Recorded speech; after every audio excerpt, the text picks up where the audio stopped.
Saraswati group of education द्वारा आयोजित DLS system में हूँ मनोज परमार फरी एक बार आप सर्व विद्यार्थी मित्रों हार्दिक स्वागत करूं छुं। विद्यार्थी मित्रों, हवे अकाउंट में आगळ वधीए। स्टैंडर्ड 11 सब्जेक्ट अकाउंट एटले के नामाना मूळ तत्वो जेमनो कोड छे विषय कोड 154।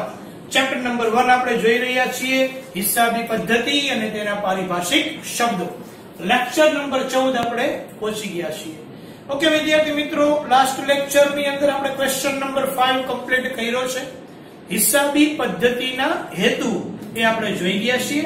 હવે આજે નેક્સ્ટ ક્વેશ્ચન જોઈએ, ક્વેશ્ચન નંબર 6। હિસાબી પદ્ધતિના ફાયદાઓ સમજાવો। તો જે હેતુઓ છે એને અનુરૂપ જ ફાયદાઓ હોય છે, જે છે પેજ નંબર 5 અને 6 ઉપર, જેની ડિટેલ્સ પણ તમારે ટેક્સ્ટ બુક માંથી જ લખવાની રહેશે। ओके विद्यार्थी मित्रों, तो सूत्र में बनावी दीधुं छे। हिसाबी पद्धतिना फायदाओ क्या छे? सूत्र आपणे बनाव्युं छे। 10 फायदा छे। 5 मार्क नी अंदर मोटो प्रश्न पूछी शके छे। तो मान आक मुनि उभु नहींसु, मान आक मुनि उभु नहींसु एवुं सूत्र छे।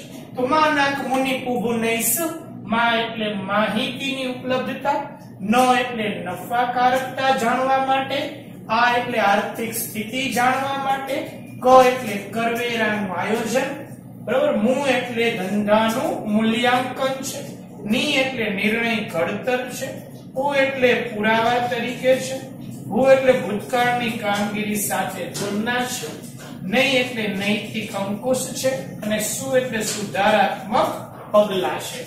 તો 10 મુદ્દા છે વિદ્યાર્થી મિત્રો, જેમનું સૂત્ર મેં તમને કીધું એમ કે માં નાક મુનિ ઉભુ નહીસુ, તો એની વાત કરવાની છે। પહેલો પોઈન્ટ છે હિસાબી પદ્ધતિના ફાયદામાં નંબર 1 હિસાબી માહિતીની ઉપલબ્ધતા।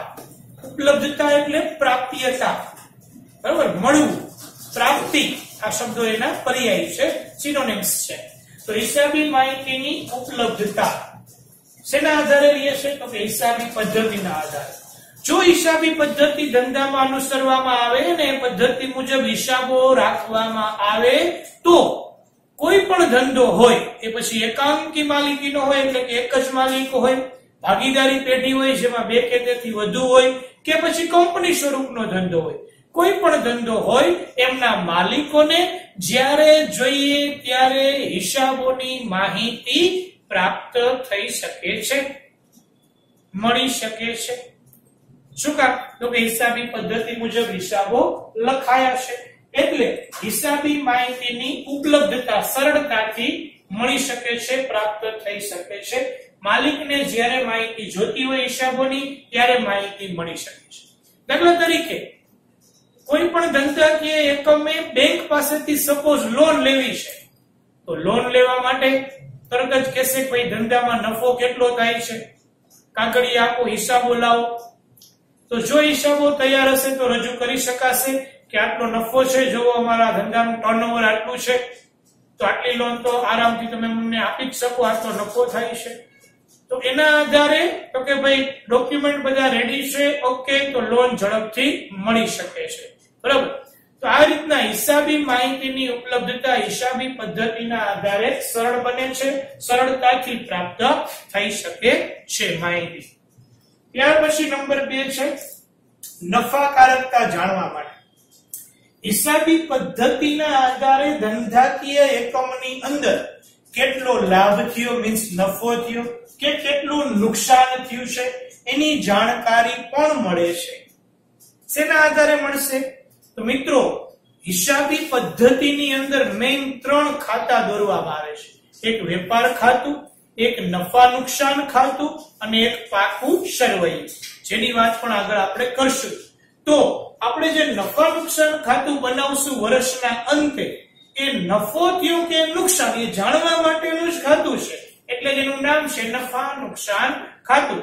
તો વર્ષના અંતે કેટલો લાભ મીન્સ નફો થયો, કેટલું નુકસાન થયું એની જાણકારી નફા નુકસાન ખાતા પરથી પ્રાપ્ત થઈ શકે છે, જે હિસાબી પદ્ધતિનો જ ભાગ છે। તો હિસાબી પદ્ધતિનો ફાયદો એ પણ થયો કે હિસાબી પદ્ધતિ દ્વારા આપણને નફા નુકસાનની જાણકારી પ્રાપ્ત થઈ શકે છે। એટલે નફાકારકતા જાણવા માટે પણ હિસાબી પદ્ધતિ ફાયદારૂપ છે. ત્યાર પછી નંબર 3 છે આર્થિક સ્થિતિ જાણવા માટે. આ નફાકારકતાની જાણ થાય એવી રીતના ધંધાની આર્થિક સ્થિતિની જાણકારી પ્રાપ્ત થાય. કઈ રીતના? તો આર્થિક સ્થિતિને સંબંધ છે ધંધાની જવાબદારી સાથે. જો ધંધામાં જવાબદારીનું પ્રમાણ વધુ હોય તો ધંધાની આર્થિક સ્થિતિ નબળી છે. જો ધંધામાં આર્થિક જવાબદારીનું પ્રમાણ ઓછું તો ધંધાની સ્થિતિ છે એ સારી છે, સદ્ધર છે ધંધો, એમ આપણે કહી શકીએ છીએ. તો એની જાણકારી આપણને ક્યાંથી મળશે? તો વિદ્યાર્થી મિત્રો એની જાણકારી મળે છે પાકા સરવૈયા પરથી.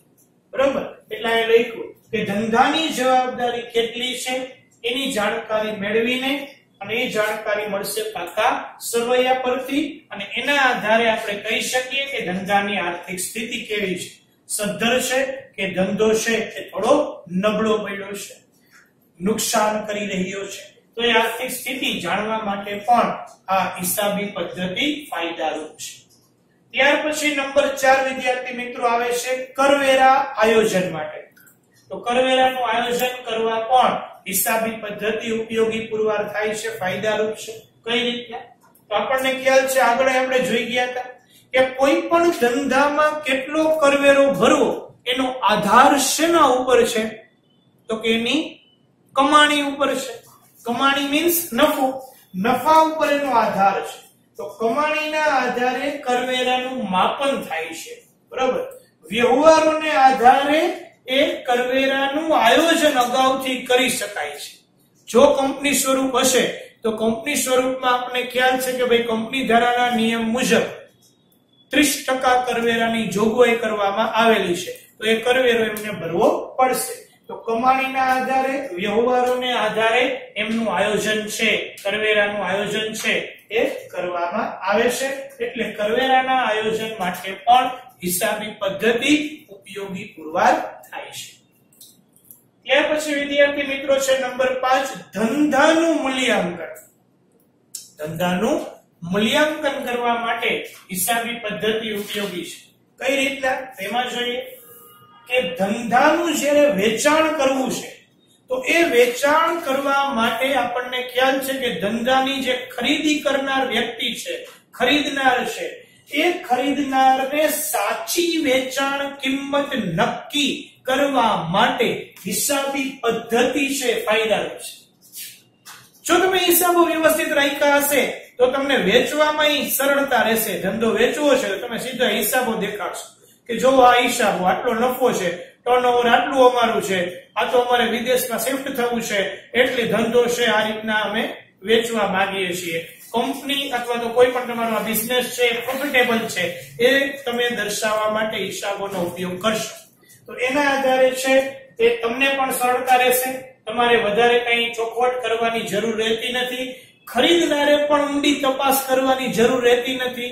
એ હિસાબી પદ્ધતિના આધારે જ ખરેખર ધંધાનું મૂલ્ય કેટલું છે એનું મૂલ્યાંકન કરી શકશે અને એના આધારે ધંધાની વેચાણ કિંમત નક્કી થઈ શકશે. બરાબર? આપણે સામાન્ય બાઇક વેચવું હોય તો આપણે કહીએ ને, જો એવરેજ જોરદાર આપે છે, આમ તેમ, એમાં શું ફોલ્ટ છે આપને ખબર હોય. એમ ધંધાની અંદર યોગ્ય હિસાબો લખેલા હશે તો આપણે કંઈ પણ વધારે કહેવાનું નથી કે મારો ધંધો કેટલો નફાકારક છે, શું કઈ, એ હિસાબો જ બધું સ્પષ્ટ કરી દેશે. એટલે હિસાબી પદ્ધતિ દ્વારા ધંધાનું મૂલ્યાંકન થાય છે, જે બંને પક્ષે ફાયદારૂપ છે. વેચાણ કરનાર પક્ષે પણ ફાયદારૂપ છે, એને વધુ રજૂઆત નથી કરવી પડતી, અને ખરીદનારે ઊંડી તપાસ નથી કરવી પડતી ધંધા વિશેની. એટલે વેચાણ કિંમત સરળતાથી નક્કી થઈ શકે છે, જેને કહેવાય ધંધાનું મૂલ્યાંકન. તો એ ધંધાનું મૂલ્યાંકન કરવા માટે પણ હિસાબી પદ્ધતિ ફાયદારૂપ છે. ત્યાર પછી નંબર 6 છે નિર્ણય ઘડતર. જે આપણે લક્ષણોમાં જોઈ ગયા હતા વિદ્યાર્થી મિત્રો, એ જ છે કે ભાઈ ધંધાની જે હિસાબી પદ્ધતિના આધારે હિસાબો લખાય છે એ હિસાબોના આધારે જુદા જુદા પક્ષકારો નિર્ણયો લેતા હોય છે. ક્યાં ક્યાં પક્ષકારો છે? તો લેણદારો છે, શેર હોલ્ડરો છે, રોકાણકારો છે, આ બધા જ વ્યક્તિઓ એના આધારે નિર્ણય છે એ લેવા માટે તત્પર હોય છે, લેતા હોય છે. તો એ નિર્ણયો આ બધા પક્ષકારોને લેવા માટે મીન્સ નિર્ણયનું ઘડતર કરવા માટે હિસાબી પદ્ધતિ છે એ ફાયદારૂપ છે એમ આપણે કહી શકીએ છીએ. તો નિર્ણય ઘડતર માટે.